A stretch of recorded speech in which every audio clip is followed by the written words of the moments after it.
হাইকোর্টে তুলকালাম কাণ্ড। এবার রাজ্য পুলিশকে তীব্র ভর্ৎসনা বিচারপতি জয় সেনগুপ্তের। কি হয়েছে চলুন বিস্তারিত জেনে নেওয়া যাক। পুলিশি হেফাজতে কিভাবে অভিযুক্তের মৃত্যু হলো, শুক্রবার একটি মামলার শুনানিতে এই প্রশ্নই তুললেন কলকাতা হাইকোর্টের বিচারপতি জয় সেনগুপ্ত। আদালত সূত্রের খবর, পুলিশের জবাবে অসন্তোষ প্রকাশ করেন বিচারপতি। পরিষ্কারভাবে তিনি জানান, পুলিশের প্রাথমিক তদন্তে আদালত খুশি নন। এরপরই পূর্ণাঙ্গ রিপোর্ট পেশ করার নির্দেশ দিয়েছে আদালত। আদালত সূত্রের খবর, মুর্শিদাবাদের নবগ্রাম থানার অন্তর্গত একটি আর্মি ক্যাম্পে মজুরের কাজ করতেন এক ব্যক্তি। ওই ক্যাম্প থেকে চুরির অপবাদে পুলিশ তাকে থানায় তুলে নিয়ে যায়। অভিযোগ, এরপরই পুলিশি হেফাজতে মৃত্যু হয় ওই ব্যক্তির।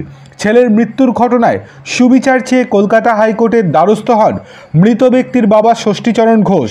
তার অভিযোগ, পুলিশ মিথ্যা অপবাদে তার ছেলেকে পিটিয়ে মেরেছে। ওই মামলায় আদালতে জমা দেয়া প্রাথমিক রিপোর্টে পুলিশ জানায়, হেফাজতে গলায় ফাঁস দিয়ে আত্মহত্যা করেন ওই ব্যক্তি। এই দিন বিচারপতি পুলিশের কাছে জানতে চান, পুলিশি হেফাজতে থাকাকালীন কিভাবে আত্মহত্যা করেন ওই ব্যক্তি। সূত্রের খবর, বিচারপতির এই প্রশ্নের কোনো সদুত্তর দিতে পারেননি সরকারি আইনজীবী। এরপরেই পুলিশি তদন্ত নিয়ে বিরক্তি প্রকাশ করেন বিচারপতি। তিনি বলেন, পুলিশ বলে কি যা খুশি তাই করবেন আপনারা কি আইনও নিজের হাতে তুলে নেবেন? একজন অপরাধী নন, কেবলমাত্র গ্রেপ্তার করেছেন, তার বিরুদ্ধে অপরাধ প্রমাণ হয়নি, তাকেও আপনারা মেরে ফেলবেন?